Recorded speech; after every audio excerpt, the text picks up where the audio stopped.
Hello friends, so today we are going to tell you about the chimney and how to install the LED, because generally the inbuilt LEDs you can see they are not so powerful, and the light which is showing on your hob or your stove is not so effective. So we had a solution problem this from a longer time, what to do, as what is the solution for the chimney so that we can have a better cooking lighting. And so I was not quite happy with the existing light system.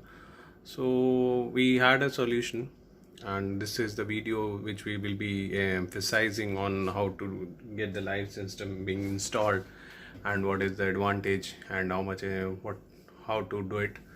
So those things we will be covering in this video, so please subscribe our channel. And because whatever we had been doing over here in these videos which we are presenting, they are actually from directly from the, you could say, our own personal experiences, and so that's why we only put them in the YouTube. So let's begin. So guys, first of all, we didn't made any of the changes in the existing circuitry. The reason behind is that whenever you make any changes in the existing circuitry, the warranty goes off. So it had a 1-year warranty, and this is the outlet. So there was a point at the end behind this. There it is, you can see over there. And so what we did is that we measured this distance from this end to this end at the back, and then we put an LED. As you can see over here, we had installed an LED so that this LED across, and this is approximately 1.5 feet LED tube light, so from a company. And then we just installed it in the behind so that we can have a good intensity of the light. And the circuitry from this point goes behind this chimney all across from this, and there you can see the wire going at the back end. So this was one of the solution we found, and it's quite helpful, because I'll show you the existing, how much intensity it is. So now you can see the intensity of this LED, and you can see that it's quite visible, quite good light it is from here on a longer distance if I show you. And what if we switch it on the existing lights?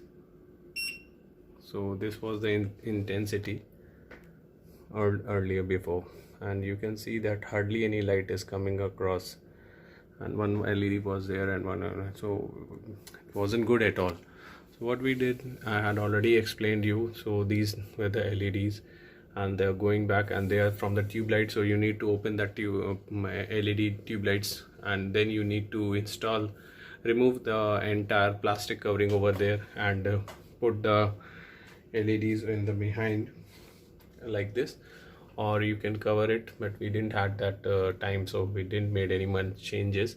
And this is how we had installed the LED, and you can see that now the intensity of the light is quite good. And even if I switch all the lights in the kitchen, and you can see the intensity, so that looks quite beautiful itself, because it makes in the top it is all dark area, and in the bottom you can see. So that is one of the best thing which we could do with the LED point of view. And I'd recommend, if you have this challenge that you cannot see in the bottom, and now you can when you're cooking, so you need to have the problem that the light is in your back and then the shadow is casting over the cooktop. So this problem very easily goes, and I'd recommend you put it behind in this section rather than in the front over here. Because the reason is that generally we have this area more of this oil and everything is coming, so this LED will put a lot of oil on it, so you need to clean it frequently. So what Eric suggests that you put it behind, so that less of the oil will split on it, and you don't have to make it quite frequent cleaning of the LEDs itself. So that's all, my friends. Thank you. Please subscribe my channel, and I'll show you more of my DIYs and other solutions. Please subscribe. Thank you.